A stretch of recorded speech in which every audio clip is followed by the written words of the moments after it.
Hello, everyone. My name is Jean-François Pelletier. It's a French name. I live in Montreal, Canada, but I am also an assistant clinical professor at the Department of Psychiatry at Yale University. And I'm also a proud peer support worker. And in the Montreal area, I'm a specialist in the clinical activities to promote recovery through peer support. I would have loved to be with you today, but we face some language difficulties, and I was asked to maybe to do a presentation to introduce recovery, personal recovery, which is quite different from clinical recovery. Clinical recovery would be simply less symptoms of a mental health, of mental illness or addiction disorders. Personal recovery is more about finding hope, finding dignity. We talk about personal recovery, the recovery of the dignity of the person as full-fledged citizen. So I will read some parts of this book, and it will be subtitled in Greek. Thank you for the organizing committee, for people invited me. And eventually, if it is conclusive, well, maybe we will translate the whole book in Greek. Enjoy it.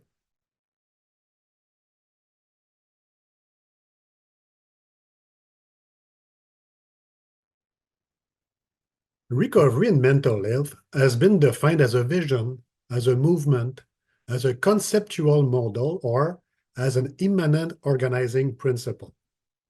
Recovery is now a priority goal of mental and behavioral health care around the world. In 2010, leaders in the United States, including people with lived experience of mental health and addiction issues, with the Substance Abuse and Mental Health Services Administration, the SAMHSA, they met to develop a practical definition of recovery with its set of 10 guiding principles. This working definition reads like this.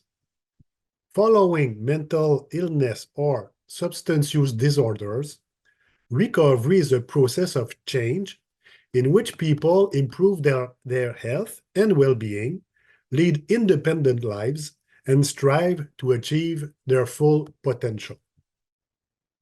First, recovery springs from hope.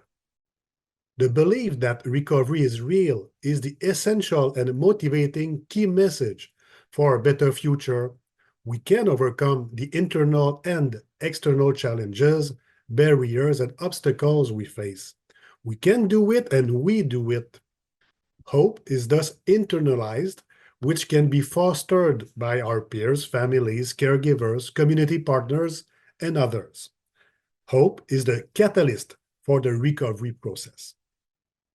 Second, recovery is person-driven.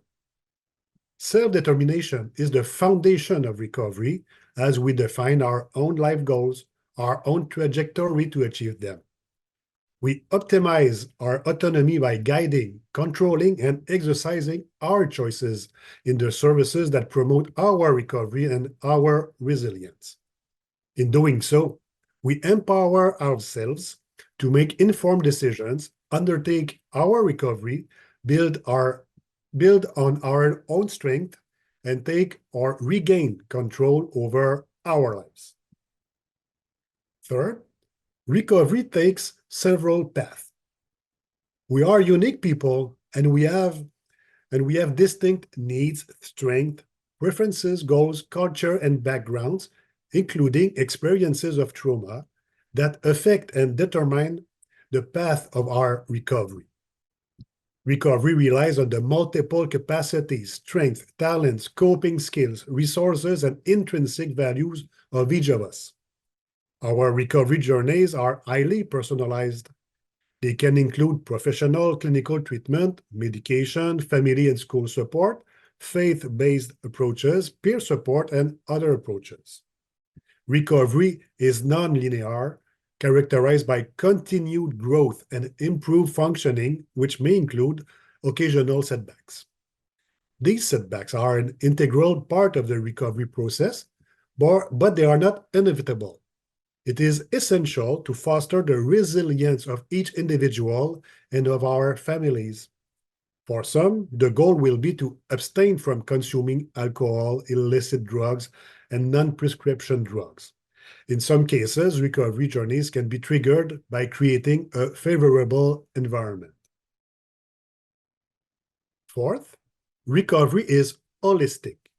Recovery indeed encompasses a person's entire life, including our mind, our body, our intellect, and our community. This includes personal care, family, housing, employment, transportation, education, clinical treatment of mental illness and addiction, services and supports, primary health care, dental care services, complementary and alternative services, religion, spirituality, creativity, social relations, and community participation. The range of services and supports available must be integrated and coordinated. Fifth, recovery is supported by our peers and partners. Mutual support and self-help groups, including sharing of knowledge and skills acquired through experience, as well as learning, play an invaluable role in recovery. By helping others and giving back to the community, we help each other. Peer support and services are important resources to help us on our recovery journey to wellness. Professionals can also play an important role in the recovery process by providing clinical treatment and other services to help us and as we choose to undertake our recovery. Sixth, recovery is relational and builds on social relationships. An important factor in the recovery process is the presence and participation of people who believe in our ability to be in recovery, who show hope, support, and encouragement, and which also suggest strategies and resources for change. Family members, peers, caregivers, faith groups, community members, and other allies are essential support networks. Through these relationships and networks, we leave behind unhealthy or unsatisfying roles and engage in new roles: partner, caregiver, friend, student, employee, etc. Roles that lead to a greater sense of self-worth and belonging, to the uniqueness of our individuality, to autonomy, inclusion, and community participation. Seventh, recovery has cultural roots and is influenced by culture. Culture and cultural context is in all its representations, including values, traditions, and beliefs, are essential to our resolve and unique journey of recovery. Services should be culturally based, proactive, consistent, and culturally competent, as well as personalized to meet the unique needs of each individual. Eighth, recovery is promoted by awareness of trauma. Trauma, such as physical or sexual abuse, domestic violence, war, natural disasters, etc., are often precursors or associated with alcohol or drugs consumption, mental health problems, and other related relationship problems. Services and supports should be aware of our trauma in order to promote safety, physical and emotional safety, foster mutual trust, promote choice, autonomy, and collaboration. Ninth, recovery draws on our strength, those of our families and communities. Individuals, families, and communities have assets and resources that form the foundation of recovery. In addition, we have a responsibility to take charge of our personal care and our recovery journey. We must be encouraged to speak for ourselves. Families and those around us have a responsibility to support us. Communities have a responsibility to provide opportunities and resources to fight discrimination and promote social inclusion and recovery. As people in recovery, we also have a social responsibility and should be given the opportunity to join with our peers to collectively talk about our strengths, needs, aims, desires, and aspirations.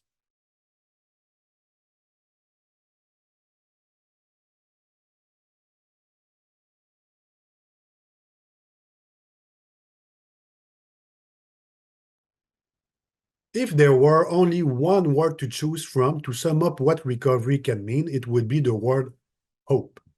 However, hope is something that is unique to everyone. No one can define or for another person what is a source of hope for them. On the other hand, what we can identify together are obstacles that can arise in the expression of hope. Among these barriers are the images and social representations that people have of mental illness and of people living with mental health issues. These are called stereotypes, which are preconceived thoughts patterns that one group of people have about another group of people.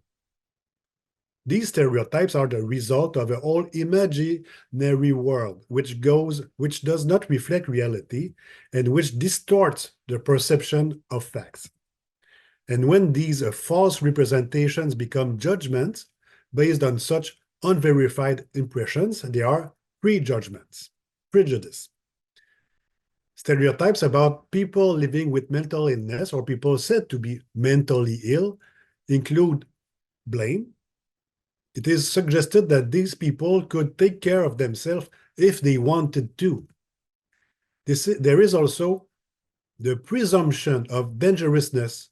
Sensationalist newspaper headlines often suggest links between crimes committed and a diagnosis of mental illness, whereas the vast majority of violent crimes are perpetrated by people who have no such diagnosis.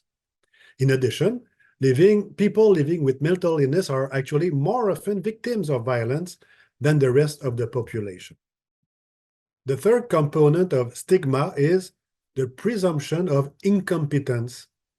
We then insist on the cost that the care and support measures can represent by also suggesting that the concerned people are only a burden and that they neither can nor will contribute to the collective effort. If only stereotypes had no more serious consequences than keeping those who think so in error, we could say, well, too bad for these people. Unfortunately, stereotypes, which by definition are not based on reality, have consequences for the reality of the people about whom these stereotypes are held. They condition the way the general public behaves towards people who are stereotyped. These people, who are victims of prejudice, will be said to be stigmatized. That is, they are given an identity label in advance on the basis of preconceived ideas. This is called social stigmatization, which means stigmatize people to an inferior status and therefore no longer have the same chances of realizing themselves or of being recognized for who they really are. They are no longer treated as equals, for example, when they face discrimination in the labor market or segregated when they are grouped together against their will in closed spaces or in ghettos. When it comes to mental health, probably more so than with any other health condition, a medical diagnosis quite quickly turns into a social diagnosis. Social in the sense that such a diagnosis becomes a motive to undermine the dignity of the person when used to denigrate them. When prejudices translate into concrete harmful actions towards a minority, it is possible to denounce and even possibly prosecute the perpetrators of such acts. In democratic societies, there are laws which prohibit such practices. On the other hand, it is much more difficult to tackle stigma in this way when it is internalized and when the people who are victims of it see and belittle themselves through the lenses of distorting stereotypes. There is indeed social stigma and self-stigma. The first comes from outside, and the second, inflicted on oneself, comes from within. Self-stigmatization is based, first of all, on awareness of and knowledge of the existence of stereotypes in society. The second step is to endorse those stereotypes of society about mentally ill people. And the third step of self-stigma is ultimately to apply a stereotypical view to ourselves. Once again, if the consequences of self-stigma remain only conceptually and self-image, one might be content to think that it is a shame. Unfortunately, several studies show that the effect of self-stigma does not end at the stage of self-image. This effect is reflected in the person's behavior and decisions to whether or not act to change things. The distorted self-image then affects psychosocial mediators who are intermediaries between what the person perceives and of themselves and what they do in society. Among those psychosocial mediators, there is self-esteem and the feeling of efficiency. When these mediators are negatively affected by the self-stigma that distorts the self-image, a demoralizing effect then continues until it limits the individual's ability and willingness to take charge. All this undermines the empowerment of the person and the possibility of helping them in this direction. Low self-esteem also affects the overall intention to seek and receive help. And when the feeling of efficiency turns into a feeling of ineffectiveness instead, the person becomes discouraged in advance for fear of failing in their attempts to improve their lot and being recognized as a failed person. The self-image distorted by self-stigma, itself fueled by social stigma, therefore has a very real negative impact on the attitudes and behaviors of the person in relation to the pursuit of their life goals. This whole gear is what Patrick Corrigan called the why try effect. And we will not be surprised to observe that persons who do not try to improve their lot and who do not get help to improve their ability to improve their lot either, well, they do not succeed. Would the loop be closed? So conferring veracity on images and social representations that we nevertheless said to be false? If that were the case, it would be indeed heartbreaking.